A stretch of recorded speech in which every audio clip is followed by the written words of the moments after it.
I was a very, very different place than it is today. We really had the freedom of the village. There was the fields, Cardyke, Odney Woods, the clay pits, you name it, we played in it. So, yeah, is quite an important place to me. I think it's really in between what is rural and what is urban, and it holds both of those things really beautifully. So you suddenly have like these incredible green spaces, and you have the farming, which is just outside, and this real sense of industry, and then you have this idea that people are probably living here, bringing up their children here, but working in more urban settings. So it has a really good mixture of that. I don't think it's a transitory place. I think when people come here, they really make it their home. We never had a lot. You know, some people had a bike and some people didn't, but we shared the bike. We shared to learn to ride until our family could afford a bike. But we were still rich in our way because we felt loved, we felt wanted. The communities are always supported. They've always supported each other in times of difficulty. And I would expect, I is probably not unusual in that, but to actually see it and hear how it worked in practice, that's quite something. To be in the position where you were a widow on hard times, to know that there was a certain day of the year when actually you would be allowed to go knocking on doors and expect to receive something in return without any loss of dignity, I suppose, is quite an interesting story. A lot of the developments that people now live on were farms.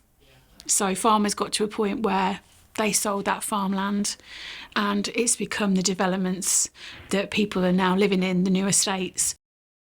If you go back in time and you're looking back in the mid-1800s, all the occupations are listed as agricultural labourers. So, yeah, until the brickyards started, which a lot of people left farming and went into the brickyards. But that was the main industries. When I first started work, I left school at 15. I went to work for my father. That time, the land work was just seasonal. The first thing I remember, when I was about 3 or 4, I went with my dad in the gang, just there for the day, and I could just remember the women. There weren't no beet harvesters. The women was pulling the beet. They had a sharp chopper. They'd hold it at the bottom, take the top off and chuck it in the heap. And that's how they think with it. That's how they do. And they used to go along the row like that. And then towards the end, because it was seasonal, about Christmas time, there was no work. Mostly people are working the land. They're either working as agricultural labourers and being looked after by the landowner, or they're tenant farmers, but either way they're under the umbrella of the landowner, who is supporting them body and soul, I suppose. So they're making sure that they have food, that they have medical care or medical attention, that they are attending church. That's the soul, because it's also, we're quite religious. The church is quite a big focus, certainly in our community as in many communities.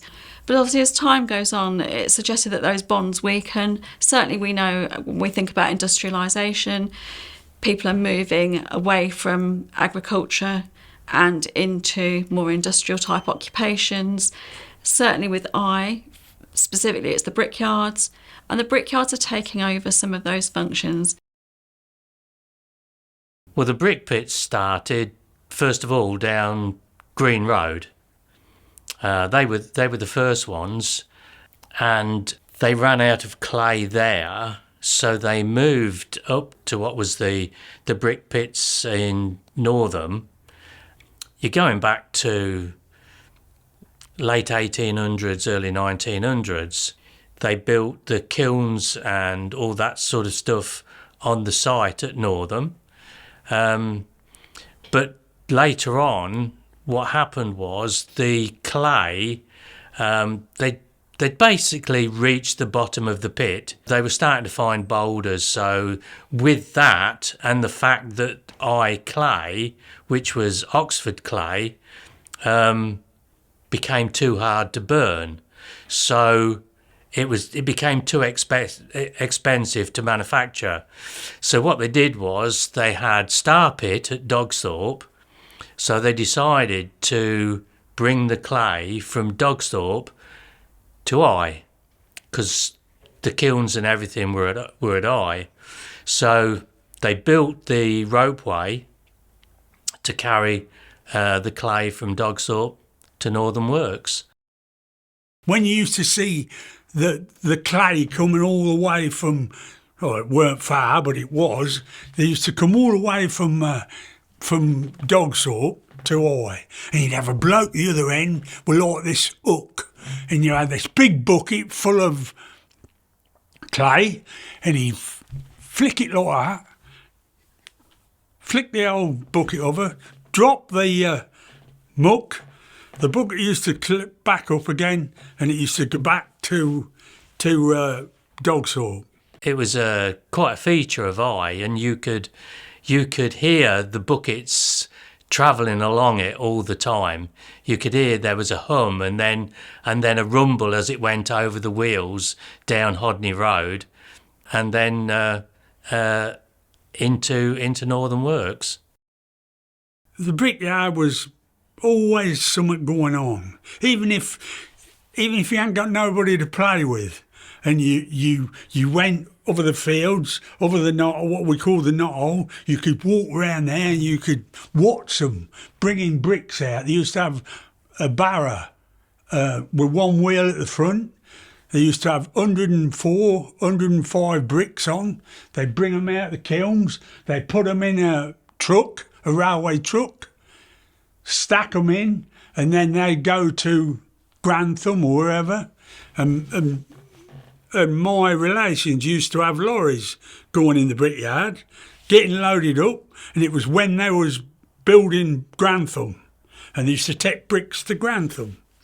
The way in which the brickyard companies took over some of the functions that originally agricultural landlords may have had, landowners who may have looked after their staff in ways that we know paternalistically they looked after their staff, but seeing the brickyards take on some of those welfare type functions, so sick clubs and outings and those kinds of things. So people are having a standard of living slightly better than they may have done without the brickyards, without that kind of paternalism from the brickyards, I suppose. We had this building that was belonged to the brickyards, the club. Nordic Club. Used to go there dancing on a Saturday night. But it was on the brickyard's land and it was owned by them. And it was when all rock and roll and jiving was first about. I was about 15 and or probably 14, and my mum and pop used to say, make sure you're home in this house by 9, Nita. I said, we don't start till 8. During the week you could play snooker at the club or thingy, or could go down there and have half a pint or whatever, and everybody knew everybody.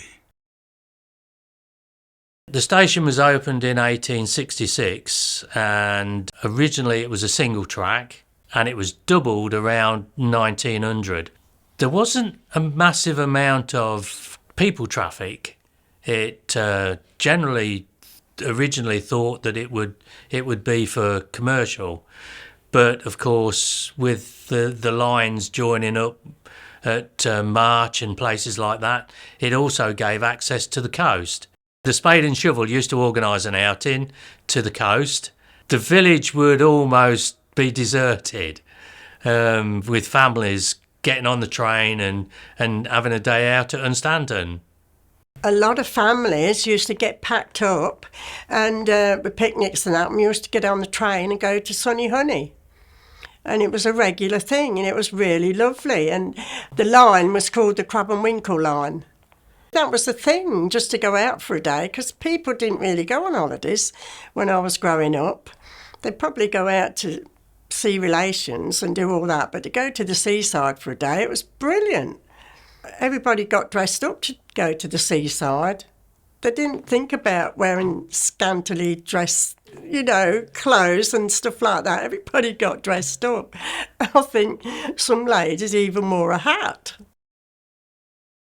I found a newspaper article where 3 of the sort of elders of the village realised that there was no sports group in the village at all. I think it was about 1860, something like that.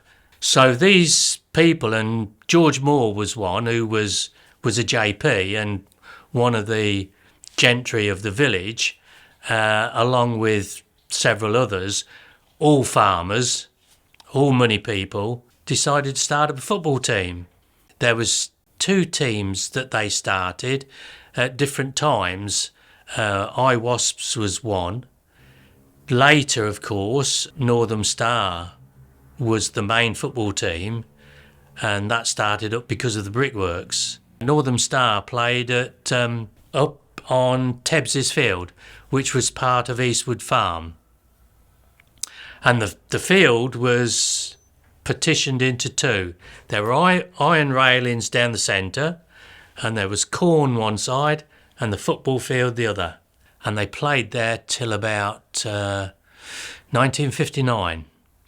And then Northern Star finished, and it became I United, and they played their games down Northern Farm.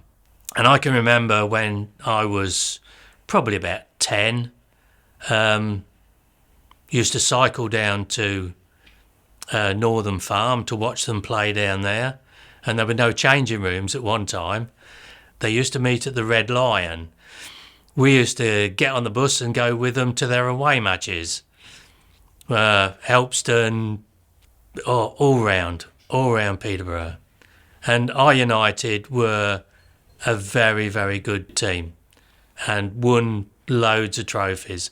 When I was Northern Star, there used to be a coach that this lady, Kath Gunn, she used to get this coach together, and we all used to go off to the different villages and watch I and cheered them on. And it was always full because there was loads of us, connected with them. It was a big part of the village because a lot of people were involved. I mean, when I United used to have their end of season dues, I can remember my mum and my auntie knitting rosettes, green and white rosettes, and they would be all round the Leeds Hall.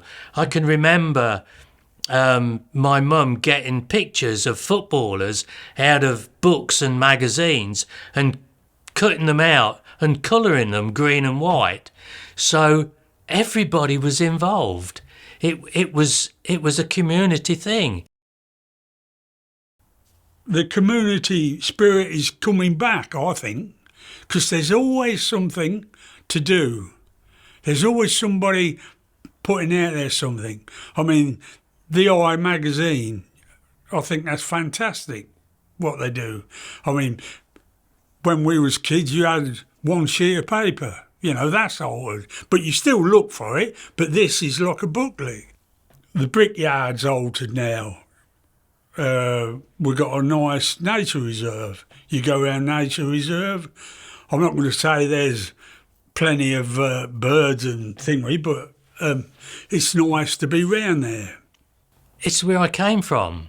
I is part of me. I feel that my childhood was brilliant. I would not change my childhood for anything, and I was a big part of that, a massive part, and because it was so small. At the time, and you knew everybody in there was a real sense of being and part of something, and part of a real nice community.